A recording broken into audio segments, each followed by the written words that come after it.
Machine learning কি? আজকে আর্টিকেলের মাধ্যমে আমরা মেশিন লার্নিং ও বিষয়বস্তুকে বিস্তারিত আলোচনা করতে চলেছি। এখানকার সময়ে কৃত্রিম বুদ্ধিমত্তা বা আর্টিফিশিয়াল ইনজেকশন এআই শব্দটির সাথে আমরা কম বেশি সকলেই পরিচিত। আর এই সময়ে মানুষের বহু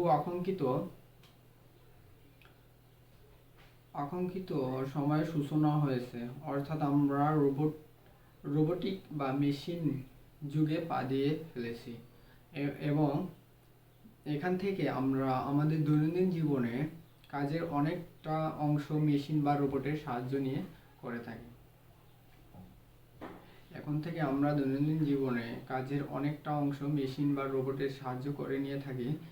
আর এই মেশিন যাতে আমাদের ভাষা বুঝে নিজে থেকেই আমাদের কাজের সমাধান করতে পারে, তার জন্য এখন চলছে মেশিন বা রোবটদের শিক্ষা প্রদানের পর্ব।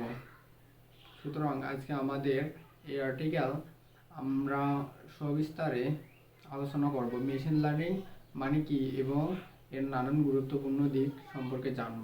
তাহলে চলুন প্রথমেই জানি মেশিন লার্নিং কাকে বলে বা মেশিন লার্নিং বলতে কি বোঝায়। মেশিন লার্নিং হলো আসলে প্রতিটা শিশুকে যেমন মানব সমাজে চলতে গেলে একটা প্রথাগত শিক্ষার মধ্য দিয়ে যেতে হয়, ঠিক তেমনই এখানকার মেশিনগুলো শিশুদের মধ্যে তাদের শিক্ষা গ্রহণের পর্যায় দিয়ে যাচ্ছে। এই শিক্ষা লাভের পর্বে মেশিনগুলোকে মানুষের দেয়া ট্রেনিং ডাটা, যে ভাষায় কম্পিউটার বোঝে কিংবা নলেজ গ্রাফের মতো ইনপুটের উপর নির্ভর করে বিভিন্ন সংস্থা, ডোমেন এবং এদের মধ্যকার সংযোগগুলোকে নিজে থেকে বোঝার চেষ্টা করে। যেমন মানুষ রোগা, মোটা, লম্বা, খাটো নানান বর্ণের হয়ে থাকে, কিন্তু সব মানুষের নির্দিষ্ট কিছু বৈশিষ্ট্য থাকে যা দেখে তাকে মানুষ বলে চেনা যায়। যথা সব মানুষের দুটো চোখ, দুটো কান, দুটো নাক এবং একটি ঠোঁট থাকে, যা দেখে তাকে মানুষ সত্তা এন্ট্রি হিসেবে চিহ্নিত করা যায়। সোজা ভাষায় বলতে গেলে যখন আমরা এই একই ধরনের শিক্ষা মেশিনগুলোকে নানা কম্পিউটার প্রোগ্রাম ল্যাঙ্গুয়েজ এর সাহায্যে শেখাতে যাই, তখন সেটা হয়ে যায় মেশিন লার্নিং। তাই বলা যায় যে বর্তমান মেশিনগুলোকে এমএল এর সাহায্যে মানুষের মস্তিষ্কের মতোই জ্ঞান অর্জন করার ও বোঝার চেষ্টা করছে, যাতে এক সময়ের মানুষের সাহায্য ছাড়াই মেশিনগুলো নিজের চিন্তা ভাবনায় সাহায্য করে কাজের ব্যাপারে সিদ্ধান্ত নিতে সক্ষম হয়। তথ্য ও যোগাযোগ প্রযুক্তি কি? মেশিন লার্নিং এর সংজ্ঞা। এমএল এর সংজ্ঞা অনুযায়ী এটা আসলে হলো কম্পিউটার সায়েন্স ভার্টিক্যাল। এটা একটি শাখা। এই শাখাতে আমরা শিক্ষা গ্রহণের প্রক্রিয়া ও তা থেকে ধীরে ধীরে নিজের সিদ্ধান্ত নেওয়া ক্ষমতা তৈরি করার জন্য সমস্ত পদ্ধতিকে কম্পিউটার বুঝতে পারে এবং সব তথ্য এই অ্যালগরিদমের আকারে নকল করা হয়ে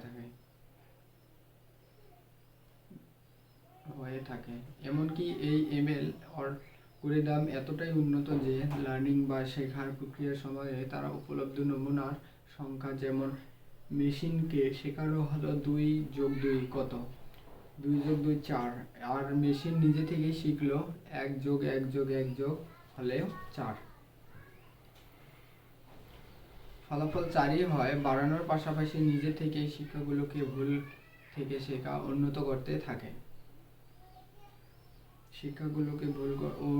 উদাহরণস্বরূপ ডিপ লার্নিং হলো মেশিন লার্নিং এর একটা উপশাখা, যা মানুষের স্বাভাবিক বৈশিষ্ট্য থেকে ভুল থেকে শেখাতে নিজে থেকেই কম্পিউটারকে অনুকরণ করতে শেখায়, যা পুরনো এমএল অ্যালগরিদম থেকে অনেক ভালোভাবে কাজ করে। মেশিন লার্নিং কিভাবে কাজ করে? প্রথমে আমাদের বুঝতে হবে যে মেশিন লার্নিং ব্যাপারটা তৈরির করার তৈরি করার জন্য। আর এমএল অ্যালগরিদম কাজটি তিনটি প্রকারভাবে ভাগ করা হয়, যেমন ডিসিশন প্রসেস। মেশিন লার্নিং এর প্রথম ধাপটি প্রেডিকশন বা ক্লাসিফিকেশন করার জন্য ব্যবহার করা হয়ে থাকে। তাই এমএল অ্যালগরিদম এর মধ্যে নানান রকমের ট্রেনিং ডেটাসেট লোড করে।